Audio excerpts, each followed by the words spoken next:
guys, Torx here, and for today's video, this is a video you've all been requesting for, which is my PC build, the PC I'm using right now, and it's a pretty good PC build for gaming and editing. So yeah, let's get right into it. So for the motherboard of the build, I have the Gigabyte GA Z170X Gaming 7 ATX motherboard. It's a full ATX motherboard, so it's pretty big. It has support for 2-way SLI and 3-way Crossfire X.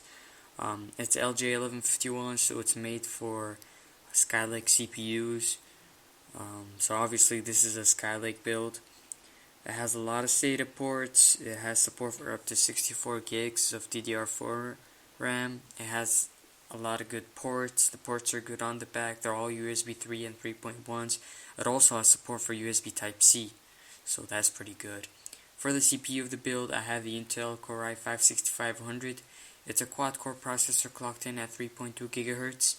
Now, this is a non-overclockable processor. It's not the K version. It's not unlocked, but it's pretty good. It's a pretty good processor.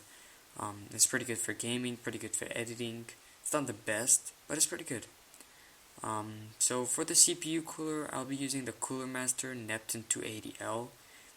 Now, you guys are probably thinking, why are you using this if you don't have like an unlocked processor? Well, the reason is I'll be doing an upgrade soon, because I want to upgrade to the Core i7-6700K, so that's overclockable. That's why I got this CPU cooler. Now for the RAM, I'm going to be using the Kingston HyperX Trio Black 8GB DDR4 clocked in at 2133 MHz. Now this is some pretty good 8GB DDR4 RAM right here. It's only for $49. $49 for 8GB of RAM. You gotta be kidding me. And it's DDR4. So it's pretty fast and it's pretty good. Next up, we got, for the storage, we got Western Digital Blue 1TB 7200 RPM. No SSDs in this build, because that would just break my fucking bank. I don't know. It's 1TB, nothing that special about it. It's for $50. So yeah. For the power supply, I'll be choosing the Cougar 850 watt 80 plus bronze certified semi-modular ATX power supply. This is a pretty good power supply. It's 80 plus bronze certified. It's semi-modular, and yeah, it's for $120.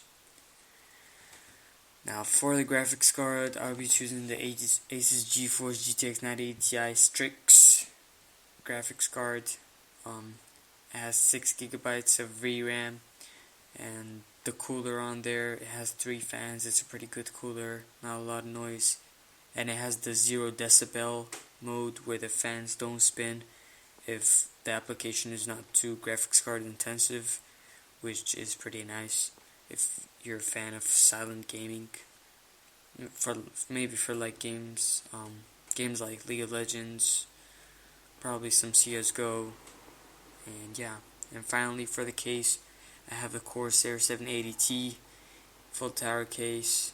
This case is pretty good. It has a lot of room for cable management. It's pretty easy to open. It has a lot of fans. It has support for water cooling. I'm not sure the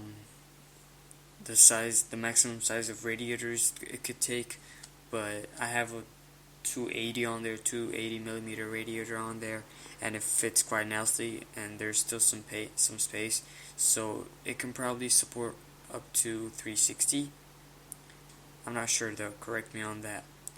Anyways guys, thanks for watching, and I'll talk to you later. Peace.